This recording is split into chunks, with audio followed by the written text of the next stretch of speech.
Hey guys, welcome to Vedant Pathashala. ನಮ್ಮ ವೇದಾಂತ್ ಪಾಠಶಾಲೆ YouTube ಚಾನಲನ್ನು ಫಸ್ಟ್ ಟೈಮ್ ವಿಸಿಟ್ ಮಾಡ್ತಾ ಇದ್ದೀರಾ ಅಂತಿದ್ದಲ್ಲಿ ಸಬ್ಸ್ಕ್ರೈಬ್ ಮಾಡ್ಕೊಳ್ಳಿ. ಸಬ್ಸ್ಕ್ರೈಬ್ ಮಾಡಿಕೊಂಡು ಪಕ್ಕದಲ್ಲಿ ಕಾಣ್ತಾ ಇರುವಂಥ ಬೆಲ್ ಐಕಾನ್ನ ಕ್ಲಿಕ್ ಮಾಡಿ.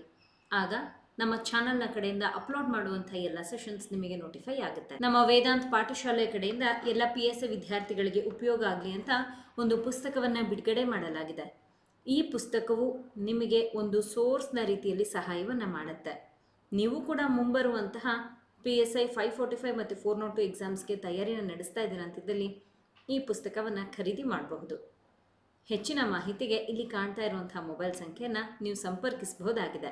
ಇಂದಿನ ನಮ್ಮ PSI ಟ್ರಾನ್ಸ್ಲೇಷನ್ ಸೆಷನಲ್ಲಿ ನಿಮ್ಮ ಜೊತೆಯಲ್ಲಿ ನಾನು ಡಿಸ್ಕಸ್ ಮಾಡೋದಕ್ಕೆ ಒಂದು ಪ್ಯಾರಾಗ್ರಾಫನ್ನು ತೊಗೊಂಡು ಬಂದಿದ್ದೀನಿ ಆ್ಯಂಡ್ ಈ ರೀತಿಯಲ್ಲಿದೆ. ಏನಿದೆ ಅಂತ ಓದೋಣ ಬನ್ನಿ. The Swachh Bharat mission of the government had led to reduced groundwater contamination. Under the Namami Ganga program, the government has initiated several major projects to clean Ganga. Along with all these steps, conservation of water is a very basic and important step towards water conservation and should be followed globally.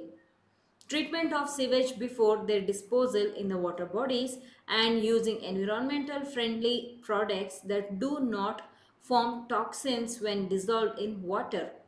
ಹೀಗಿದೆ. ಒಟ್ಟು 4 ವಾಕ್ಯಗಳಿದೆ. ಇದೆಲ್ಲವೂ ಕೂಡ moderate ಆಗಿದೆ. ನೋಡೋಣ ಬನ್ನಿ ಇದನ್ನು ನಾವು ಹೇಗೆ ನಮ್ಮ ಕನ್ನಡ ಭಾಷೆಗೆ ಅನುವಾದ ಮಾಡ್ತೀವಿ ಅಂತ. ಮೊದಲನೇದಾಗಿ ಸ್ವಚ್ಛ ಭಾರತ ಮಿಷನ್ ಅಂತ ಕೊಟ್ಟಿದ್ದಾರೆ. ಯಾವುದೇ ಬದಲಾವಣೆ ಇಲ್ಲದೆ ಇದನ್ನು ನಾವು ಅದೇ ರೀತಿಯಲ್ಲೇ ತಗೊಳ್ಬೇಕಾಗತ್ತೆ.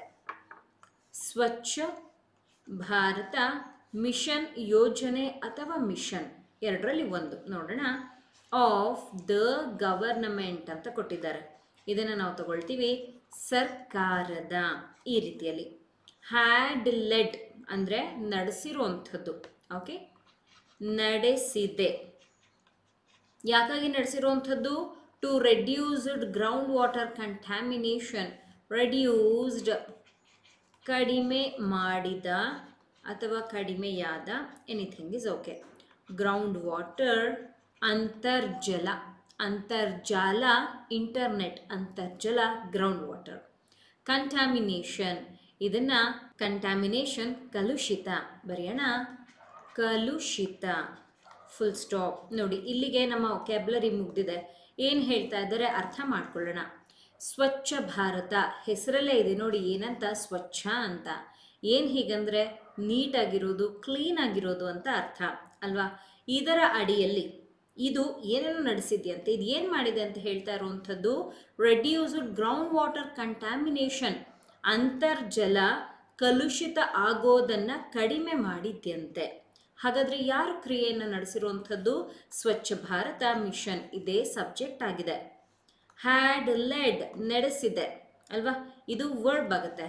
ಏನನ್ನ ಅನ್ನುವಂಥದ್ದು ಆಬ್ಜೆಕ್ಟ್ನಲ್ಲಿ ನೋಡಬಹುದು. ಆ್ಯಂಡ್ ಅಫ್ಕೋರ್ಸ್ ಈ ಸರ್ಕಾರ ಅನ್ನುವಂಥ ಈ ಹೆಸರೇನಿದೆ, ಸರ್ಕಾರ ಅಥವಾ ಗವರ್ನಮೆಂಟ್ ಅಂತ, ಇದು ಕೂಡ ಹೋಗಿ ಯೋಜನೆ ಅಥವಾ ಮಿಷನ್ ಜೊತೆಲೇ ಸೇರ್ಕೊಳ್ಳುತ್ತೆ. ಯಾಕೆ ಅಂತಂದರೆ ಇದನ್ನು ನಡೆಸೋರು ಇವರೇ ಅಲ್ವಾ? ಹಾಗಾಗಿ ಇದನ್ನು ಈಗ ನಾವು ನಮ್ಮ ಕನ್ನಡ ಭಾಷೆಯಲ್ಲಿ ಬರೆಯೋದಕ್ಕೆ ಈ ಫಾರ್ಮುಲಾನ ಬಳಸ್ತೀವಿ. And the formula is subject plus object plus verb. Swachh Bharat mission ಏನು ಮಾಡ್ತು ಅದನ್ನು ಈಗ ಬರಿತಾ ಇದ್ದೀನಿ. ಅಂತರ್ಜಲ ಅಥವಾ ಸರ್ಕಾರದ ಸ್ವಚ್ಛ ಭಾರತ್ ಮಿಷನ್ ಈ ರೀತಿಯಲ್ಲೂ ಬರೀಬಹುದು. ಓಕೆ, ಅಂತರ್ಜಲ ಕಲುಷಿತವನ್ನು, ಅಂತರ್ಜಲದ ಕಲುಷಿತವನ್ನು ಹೀಗೂ ಕೂಡ ಬರೀಬಹುದು. ಅಂತರ್ಜಲದ ಕಲುಷಿತವನ್ನು ಕಡಿಮೆ ಮಾಡಲು ನಡೆಸಲಾಯಿತು ಅಥವಾ ಕಾರಣವಾಯಿತು, ಎರಡರಲ್ಲಿ ಒಂದು. ಓಕೆ, ನೋಡಿ ಇಲ್ಲಿ ನಾನೇನನ್ನು ಬರೆದಿದ್ದೀನಿ. ಮೊದಲನೇದಾಗಿ ಸ್ವಚ್ಛ ಭಾರತ, ಯಾರು ಇದನ್ನು ಪ್ರಾರಂಭ ಮಾಡಿದ್ದು ಅದನ್ನು ಕೂಡ ಬರೆದಿದ್ದೀನಿ. ಇದು ಸಬ್ಜೆಕ್ಟ್ ಆಯಿತು. ಇವರು ಏನನ್ನೋ ಮಾಡಿದ್ದಾರೆ, ಏನನ್ನೋ ನಡೆಸಿದ್ದಾರೆ, ಏನಕ್ಕೋ ಒಂದು ಕಾರಣವಾಗಿದೆ. ಇದು ಯಾವುದಕ್ಕೆ? ಅಂತರ್ಜಲದ ಕಲುಷಿತವನ್ನು ಕಡಿಮೆ ಮಾಡೋದಕ್ಕೆ ಅಲ್ವಾ? ಇದು ಆಬ್ಜೆಕ್ಟ್ ಆಯಿತು. ಇಲ್ಲಿ ನಾನು ನಿಮಗೆ ಫಾರ್ಮುಲಾ ಹೇಳಿದ್ದೆ ನೋಡಿ, ಇದೇ ಫಾರ್ಮುಲಾಕ್ಕೆ ಅನುಗುಣವಾಗಿ ಇಲ್ಲಿ ನಾನು ವಾಕ್ಯವನ್ನು ರಚನೆ ಮಾಡಿದ್ದೀನಿ. ಓಕೆ, ಈಗ ಎರಡನೇ ವಾಕ್ಯದ ಕಡೆಗೆ ಹೊರಟಿದ್ದೀನಿ. ಈ ರೀತಿಯಲ್ಲಿದೆ. Under the Namami Ganga programme ಅಂತ ಕೊಟ್ಟಿದ್ದಾರೆ. ಅಂಡರ್ ಅಂತಂದರೆ ಅಡಿಯಲ್ಲಿ ಅಂತ ಹೇಳ್ತೀವಿ. ಯಾವುದರ ಅಡಿಯಲ್ಲಿ? ಇದು ಹಾಗೆ ಬರುತ್ತೆ, ನಮಾಮಿ ಗಂಗಾ ಇದೇ ರೀತಿಯಲ್ಲೇ ಬರುತ್ತೆ. ಪ್ರೋಗ್ರಾಮ್ ಅಂತ ಕೊಟ್ಟಿದ್ದಾರಲ್ವಾ, ಇದನ್ನು ನಾವು ತಗೊಳ್ಳೋಣ ಕಾರ್ಯಕ್ರಮ ಅಂತ. ತಗೊಳ್ಳೋಣ ಕಾರ್ಯಕ್ರಮ. ಓಕೆ, ಕಾಮ ಇದೆ ತಗೊಳ್ಳಿ. ದ ಗವರ್ನಮೆಂಟ್ ಸರ್ಕಾರ ಏನು ಮಾಡ್ತು? Has initiated. ಇನಿಷಿಯೇಟ್ ಅಂತಂದರೆ ಇನ್ನೇನಿಲ್ಲ, ಪ್ರಾರಂಭ ಮಾಡೋದು, ಸ್ಟಾರ್ಟ್ ಅಂತ ಅರ್ಥ. ಹಾಗಾಗಿ ತಗೊಳ್ಳೋಣ ಪ್ರಾರಂಭ. ಇದು ವಾಕ್ಯದಲ್ಲಿ ಸ್ವಲ್ಪ ಬದಲಾಗುತ್ತೆ, ನೋಡೋಣ. ಸೆವೆರಲ್ ಅನೇಕ, ಹಲವಾರು, ಎನಿಥಿಂಗ್. ಮೇಜರ್ ಪ್ರಾಜೆಕ್ಟ್ಸ್, ಮೇಜರ್ ದೊಡ್ಡ, ಯೋಜನೆಗಳು ತಗೊಳ್ಳೋಣ ಪ್ರಾಜೆಕ್ಟ್ಸ್ ಯೋಜನೆಗಳು. ಯಾಕಾಗಿ? ಟು ಕ್ಲೀನ್ ಗಂಗಾ, ಕ್ಲೀನ್ ಶುಚಿ, ಶುದ್ಧಿ, ಎನಿಥಿಂಗ್. ಗಂಗಾ ಹೀಗೆ ಬರುತ್ತೆ. ಇಲ್ಲಿಗೆ ನಮ್ಮ ವೊಕ್ಯಾಬ್ಯುಲರಿಯ ಭಾಗ ಮುಗ್ದಿದೆ. ಏನು ಹೇಳ್ತಾ ಇದ್ದಾರೆ ನೋಡೋಣ. Under the Namami Ganga programme, Namami Ganga ಕಾರ್ಯಕ್ರಮದ ಅಡಿಯಲ್ಲಿ ಈ ರೀತಿಯಲ್ಲಿ ಇದು ಬರುತ್ತೆ. ಕಾಮ ಇದೆ, ನಾವು ತಗೊಳ್ಳೋಣ ನಮಾಮಿ ಗಂಗಾ ಕಾರ್ಯಕ್ರಮದ ಅಡಿಯಲ್ಲಿ, ಕಾರ್ಯಕ್ರಮದ ಅಡಿಯಲ್ಲಿ, ಇದು ಮೊದಲನೇ ಭಾಗ. ಕಾಮ ತಗೊಳ್ಳೋಣ ಸರ್ಕಾರ, ಇದೇ ಸಬ್ಜೆಕ್ಟ್. ಯಾಕೆ? ಇವರೇ ಪ್ರಾರಂಭ ಮಾಡಿರುವಂಥದ್ದು, ಇವರೇ ಕ್ರಿಯೆನ ನಡೆಸ್ತಾ ಇರುವಂಥದ್ದು. ಹಾಗಾಗಿ ಇದು ಸಬ್ಜೆಕ್ಟ್ ಆಯಿತು. ಪ್ರಾರಂಭ ವರ್ಬ್. ಏನನ್ನು ಪ್ರಾರಂಭ ಮಾಡಿರುವಂಥದ್ದು, ಯಾಕಾಗಿ ಇದನ್ನು ಪ್ರಾರಂಭ ಮಾಡಿದ್ದಾರೆ ಅದನ್ನು ಆಬ್ಜೆಕ್ಟಲ್ಲಿ ತಗೊಳ್ತೀವಿ. ಬನ್ನಿ ಇದನ್ನು ಈಗ ಈ ಒಂದು ಫಾರ್ಮೆಟ್ನಲ್ಲಿ ಬರಿತಾ ಹೋಗೋಣ. Subject plus object plus verb. ಸರ್ಕಾರವು, ಸರ್ಕಾರವು ಯಾವುದರ ಶುದ್ಧೀಕರಣ? ಗಂಗಾ, ಗಂಗಾ ಶುದ್ಧೀಕರಣವು. ತಗೊಳ್ಳೋಣ ಗಂಗಾ ಶುದ್ಧೀಕರಣಕ್ಕಾಗಿ, ಗಂಗಾ ಶುದ್ಧೀಕರಣಕ್ಕಾಗಿ ಏನು? ಅನೇಕ, ಹಲವಾರು, ಎನಿಥಿಂಗ್. ಅನೇಕ ದೊಡ್ಡ ಯೋಜನೆಗಳನ್ನು, ಅನೇಕ ದೊಡ್ಡ ಯೋಜನೆಗಳನ್ನು ಪ್ರಾರಂಭಿಸಿದೆ. ಯೋಜನೆಗಳನ್ನು ಈ ರೀತಿಯಲ್ಲಿ ತಗೊಳ್ಳಿ ಪ್ರಾರಂಭಿಸಿದೆ. ಅವರ ಕ್ರಿಯೆ ಈಗಾಗಲೇ ಆಗಿ ಹೋಗಿದೆ, ಅದಕ್ಕೋಸ್ಕರ ಅದನ್ನು ಈ ರೀತಿಯಲ್ಲಿ ತಗೊಳ್ಬೇಕು. ನೋಡಿ ಇಲ್ಲಿ ಅವರು ಕೊಟ್ಟಿದ್ದಾರಲ್ವಾ, ಸರ್ಕಾರವು ಏನಾಯಿತು? ಸಬ್ಜೆಕ್ಟ್ ಆಯಿತು. ಸರ್ಕಾರ ಏನೋ ಮಾಡಿದೆ, ಏನು? ಪ್ರಾರಂಭ ಮಾಡಿದೆ. ಏನನ್ನ? ಅನೇಕ ದೊಡ್ಡ ಯೋಜನೆಗಳನ್ನು. ಯಾಕಾಗಿ? ಗಂಗಾ ಶುದ್ಧೀಕರಣಕ್ಕಾಗಿ. ಇದನ್ನು ನಾವು ಆಬ್ಜೆಕ್ಟ್ ಅಂತ ತಗೊಳ್ಬಹುದು. ನೀವು ಗಮನಿಸಬಹುದು ಇಲ್ಲಿ ಏನು ಫಾರ್ಮುಲಾ ಇತ್ತು ಅದಕ್ಕೆ ಅನುಗುಣವಾಗಿಯೇ ವಾಕ್ಯವನ್ನು ರಚನೆ ಮಾಡಲಾಗಿದೆ. ಇದು ಎರಡನೇ ವಾಕ್ಯವಾಗಿತ್ತು. ನೀವೇನಾದ್ರೂ PSI ಪರೀಕ್ಷೆಗೆ ತಯಾರಿಯನ್ನ ನಡೆಸ್ತಾ ಇದ್ದೀರಾ ಅಥವಾ 545 ಹಾಗೆ 402 ಪರೀಕ್ಷೆಗೆ ನಿಮ್ಮ ಸಿದ್ಧತೆ ಏನಾದ್ರೂ ನಡೀತಾ ಇದೆಯಾ? ಹಾಗಿದ್ದಲ್ಲಿ ನಿಮಗಾಗಿ ಅಂತ ವೇದಾಂತ್ ಪಾಠಶಾಲೆ ಒಂದು ಕ್ರಾಶ್ ಕೋರ್ಸ್ ಅನ್ನ ಪ್ರಾರಂಭ ಮಾಡಿದೆ. ಇದರಲ್ಲಿ ಪೂರ್ತಿ PSI ಪೇಪರ್ 1ಗೆ ಬೇಕಾಗಿರುವಂತಹ translation, precis writing, essay 3 concepts basic ಇಂದ ಹೇಳ್ಕೊಡ್ತಾ ಇದ್ದೀನಿ. ಹಾಗೆ ನಿಮಗೆ ಪ್ರತಿಯೊಂದು ಸೆಷನ್ PDF ನೋಟ್ಸ್ ಕೂಡ ಸಿಗುತ್ತೆ. ನಮ್ಮ ವೇದಾಂತ್ ಪಾಠಶಾಲೆ ಕಡೆಯಿಂದ ಒಂದು ಪುಸ್ತಕವನ್ನು ಕೂಡ ಈ ಕೋರ್ಸ್ ನಲ್ಲಿ ನಾವು ಪ್ರೊವೈಡ್ ಮಾಡ್ತಾ ಇದ್ದೀವಿ. ಪುಸ್ತಕ ನಿಮ್ಮ ಅಡ್ರೆಸ್ಗೆ ಬಂದು ತಲುಪುತ್ತೆ. ಅದನ್ನ ನೋಡ್ಕೊಂಡು ಕೂಡ ನೀವು ಪ್ರಾಕ್ಟೀಸ್ ಮಾಡಬಹುದು. ಕನ್ನಡ ಹಾಗೆ ಇಂಗ್ಲಿಷ್ ಎರಡೂ ಭಾಷೆಯಲ್ಲಿದ್ದು ಟಾಪ್ ಕರೆಂಟ್ ಅಫೇರ್ಸ್ ಹಾಗೆ ಜನರಲ್ ಟಾಪಿಕ್ ಎರಡೂ ಕೂಡ ನಿಮಗೆ ಇದರಲ್ಲಿ ಸಿಗುತ್ತೆ. ಹೆಚ್ಚಿನ ಮಾಹಿತಿಗೆ ಈ ನಂಬರ್ ಅನ್ನ ಈ ಕೂಡಲೇ ಕಾಂಟ್ಯಾಕ್ಟ್ ಮಾಡಿ. ನಮ್ಮ ಸೆಷನ್ನ 3ನೇ ವಾಕ್ಯ ಹೀಗಿದೆ. Along with all the steps ಅಂತ ಕೊಟ್ಟಿದ್ದಾರೆ. ದೀಸ್, ಈ ಸ್ಟೆಪ್ಸ್ ಅಂತಂದರೆ ಇಲ್ಲಿ ಹಂತಗಳು ಅಂತ ಬರುತ್ತೆ, ಹೆಜ್ಜೆಗಳು ಅಂತ ಬರೋದಿಲ್ಲ. ಅಲಾಂಗ್ ವಿತ್ ಅಂದರೆ ಇದರ ಜೊತೆಗೆ ಅಂತ ತಗೊಳ್ಳೋಣ. ಓಕೆ, ಈ ರೀತಿಯಲ್ಲಿ ಬರೀಬಹುದು. Conservation of water. Conservation is nothing but ಸಂರಕ್ಷಣೆ. ಸಂರಕ್ಷಣೆ ಅಂತ ತಗೊಳ್ಬಹುದು. ಯಾವುದರ? ಆಫ್ ವಾಟರ್, ನೀರಿನ. Is the very basic. Very basic ಅನ್ನುವಂಥದ್ದನ್ನು ನಾವು ಮೂಲಭೂತವಾದ ಅಂತ ತಗೊಳ್ಬಹುದು. ಮೂಲಭೂತವಾದ. ಆ್ಯಂಡ್ ಮತ್ತು ಇಂಪಾರ್ಟೆಂಟ್, ಮುಖ್ಯವಾದ ಅಂತ ತಗೊಳ್ಬಹುದು. ಮುಖ್ಯವಾದ. ಸ್ಟೆಪ್ ಈಗ ಆಲ್ರೆಡಿ ಇಲ್ಲಿ ಬರೆದಿದ್ದೀನಿ, ಹಂತ. ಟುವರ್ಡ್ಸ್ ಇದನ್ನು ತಗೊಳ್ಳೋಣ, ಕಡೆಗೆ. ವಾಟರ್, ನೀರು. ಕನ್ಸರ್ವೇಷನ್ ಇಲ್ಲಷ್ಟೇ ಇದನ್ನು ಬರೆದಿದ್ದೀನಿ ನಾನು. ಆ್ಯಂಡ್ ಮತ್ತು should be followed globally. Followed ಅಂತಂದರೆ ಅನುಸರಿಸು. ಗ್ಲೋಬಲಿ ಅಂತಿದೆ, ಇದನ್ನು ತಗೊಳ್ಬಹುದು ಜಾಗತಿಕ. ಓಕೆ, ಎಸ್, ಇಲ್ಲಿಗೆ ನಮ್ಮ ವೊಕ್ಯಾಬ್ಯುಲರಿ ಕಂಪ್ಲೀಟ್ ಆಯಿತು. ಏನು ಹೇಳ್ತಾ ಇದ್ದಾರೆ ಅರ್ಥ ಮಾಡ್ಕೊಳ್ಳೋಣ. ಇಲ್ಲಿ ನಾವು ಮಾತಾಡ್ತಾ ಇರುವಂಥದ್ದು ಹಿಂದಿನ ವಾಕ್ಯದ ಲಿಂಕ್ ಇಟ್ಕೊಂಡು. ಹಿಂದಿನ ವಾಕ್ಯದಲ್ಲಿ ನೋಡಿ, ನಾವು ಗಂಗೆಯನ್ನು ಶುದ್ಧಿ ಮಾಡೋದಕ್ಕೆ ಯಾವ ಸ್ಟೆಪ್ಪನ್ನು ತಗೊಂಡ್ವಿ ಅಂತ ಇಲ್ಲಿ ನೋಡಿದ್ವಿ. ಹಾಗೆ ಮೊದಲನೇ ವಾಕ್ಯದಲ್ಲೂ ಕೂಡ ಅಂಡರ್ಗ್ರೌಂಡ್ ವಾಟರ್ ಕಂಟಾಮಿನೇಷನ್ ರಿಡ್ಯೂಸ್ ಮಾಡೋದ್ರ ಬಗ್ಗೆ ಮಾತಾಡಿದ್ರು. ಹಾಗೆಯೇ ಇಲ್ಲಿ ಹೇಳ್ತಾ ಇರೋದು ಈ ಹಂತಗಳ ಜೊತೆಗೆ ಈ ರೀತಿಯಲ್ಲಿ ತಗೊಳ್ಬಹುದು. ನಾವೇನು ಮಾಡಬೇಕಾಗಿದೆ, ನೀರಿನ ಸಂರಕ್ಷಣೆ. ಯಾಕೆ ಅಂತಂದರೆ ಅದು ಮೂಲಭೂತವಾಗಿದ್ದು, ಹಾಗೆ ಇದನ್ನು ಎಲ್ಲರೂ ಕೂಡ ಫಾಲೋ ಮಾಡಬೇಕಾಗಿದೆ. ಇದನ್ನು ಪ್ರತಿಯೊಬ್ಬರು ಕೂಡ ಜಾಗತಿಕವಾಗಿ ಅನುಸರಿಸಬೇಕು. ಅದನ್ನು ಅವರಿಗೆ ಹೇಳಿರುವಂಥದ್ದು. ಮೊದಲನೇದಾಗಿ ನಾವು ಈ ಭಾಗವನ್ನು ಬರಿಬೇಕಾಗತ್ತೆ. ನೋಡಿ, ಈ ಭಾಗವನ್ನು ಮೊದಲನೇದಾಗಿ ಬರಿಬೇಕು. ತಗೊಳ್ಳೋಣ. ಈ ಆಲ್ ಅಂತ ಕೊಟ್ಟಿದ್ದಾರಲ್ವಾ, ಇದನ್ನು ಬರೆಯೋದು ಮರ್ತೆ ನಾನು. ಎಲ್ಲ ಅಂತ ಹೇಳ್ತೀವಿ. ಈ ಎಲ್ಲ ಹಂತಗಳ ಜೊತೆಗೆ ಹೀಗೆ ಬರುತ್ತೆ. ಈ ಎಲ್ಲ ಹಂತಗಳ ಜೊತೆಗೆ ಕಾಮ, ಇದು ಮೊದಲನೇ ಭಾಗ.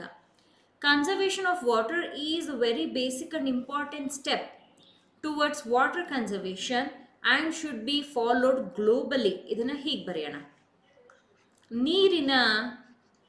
ನೀರಿನ ಸಂರಕ್ಷಣೆಯು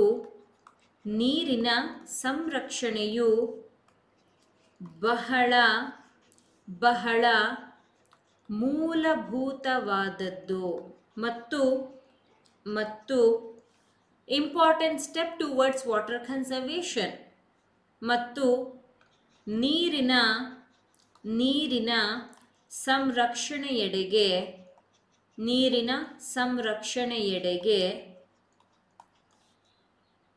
ಮುಖ್ಯವಾದ ಹಂತವಾಗಿದ್ದು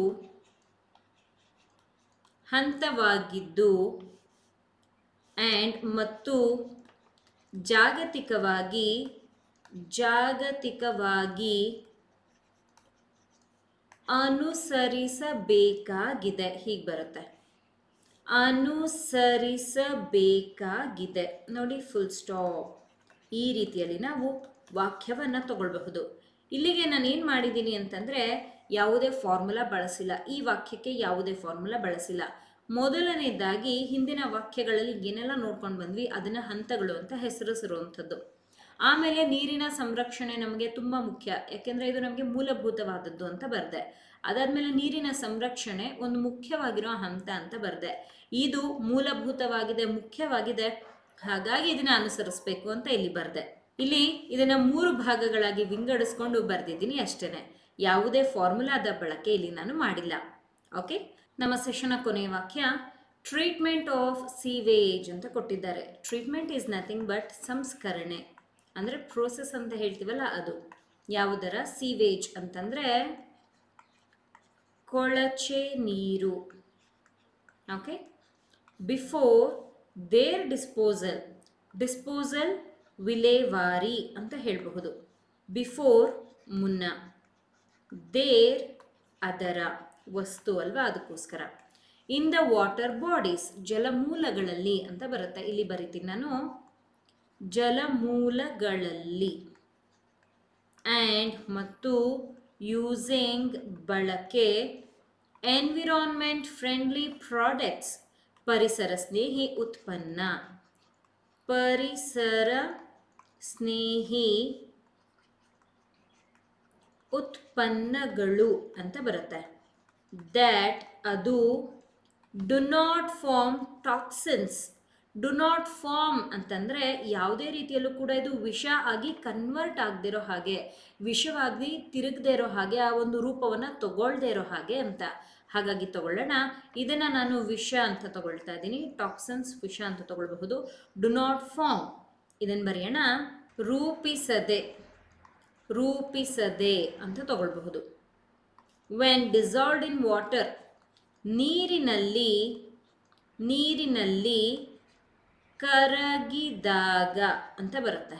ಇಲ್ಲಿಗೆ ನಮ್ಮ ವೊಕ್ಯಾಬ್ಯುಲರಿ ಕಂಪ್ಲೀಟ್ ಆಯಿತು. ಏನು ಹೇಳ್ತಾ ಇದ್ದಾರೆ ಅಂತ ಅರ್ಥ ಮಾಡ್ಕೊಳ್ಳೋಣ. ಈ ಕೊಳಚೆ ನೀರನ್ನು ಜಲಮೂಲಗಳಿಗೆ ಬಿಡೋದಕ್ಕೂ ಮುನ್ನ ಅದರ ಸಂಸ್ಕರಣೆ ಆಗಬೇಕಾಗತ್ತೆ, ನೀಟಾಗಿ ಪ್ರೋಸೆಸ್ ಮಾಡಬೇಕಾಗತ್ತೆ. ಆ್ಯಂಡ್ ನಾವು ಆದಷ್ಟು ಪರಿಸರ ಸ್ನೇಹಿ ಉತ್ಪನ್ನಗಳನ್ನು ಬಳಕೆ ಮಾಡಬೇಕು.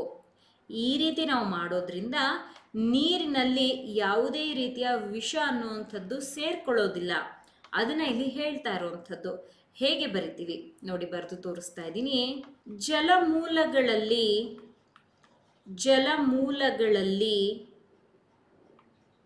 ವಿಲೇವಾರಿ ಮಾಡುವ ಮುನ್ನ ಅಥವಾ ಜಲಮೂಲಗಳಲ್ಲಿ ವಿಲೇವಾರಿಯಾಗುವ ಮುನ್ನ, ಎನಿಥಿಂಗ್ ಇಸ್ ಓಕೆ. ವಿಲೇವಾರಿ ಮಾಡುವ ಮುನ್ನ ಏನು ಮಾಡಬೇಕು? ಕೊಳಚೆ ನೀರಿನ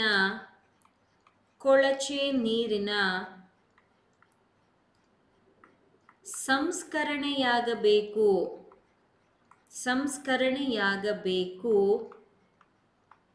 ಮತ್ತು using environmental friendly products that do not form toxins when dissolved in water. ಬರೆಯೋಣ. ಮತ್ತು ನೀರಿನಲ್ಲಿ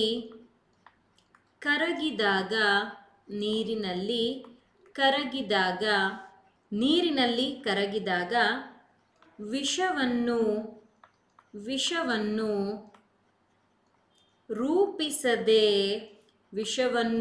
ರೂಪಿಸದೆ ಇರುವ ಎಂತಹದ್ದು?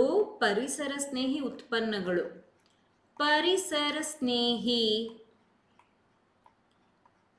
ಉತ್ಪನ್ನಗಳ ಬಳಕೆಯನ್ನು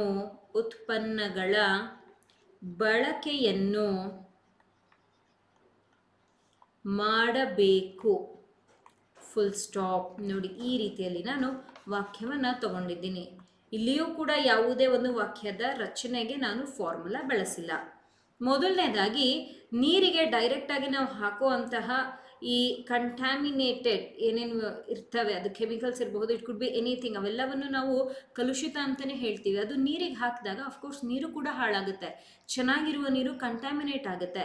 ಹಾಗಾಗಿ ಅದಕ್ಕೆ ಏನು ಮಾಡಬೇಕು? ಮುನ್ನವೇ ನಾವು ಸಂಸ್ಕರಣೆ ಅಂದರೆ treatment, which is nothing but process ಮಾಡಬೇಕು ಅದನ್ನು. ನೆಕ್ಸ್ಟ್, ವಿಷವನ್ನು ರೂಪಿಸದೆ ಇರುವಂತಹ ಪ್ರಾಡಕ್ಟ್ಸನ್ನು ನಾವು ಬಳಕೆ ಮಾಡಬೇಕು. ಆಗ ಏನಾಗುತ್ತೆ? ನೀರು ಹಾಳಾಗೋದಿಲ್ಲ. ಎರಡೂ ವಿಷಯಗಳನ್ನು ಸಪ್ರೇಟಾಗಿ ಬರೆದಿದ್ದೀನಿ.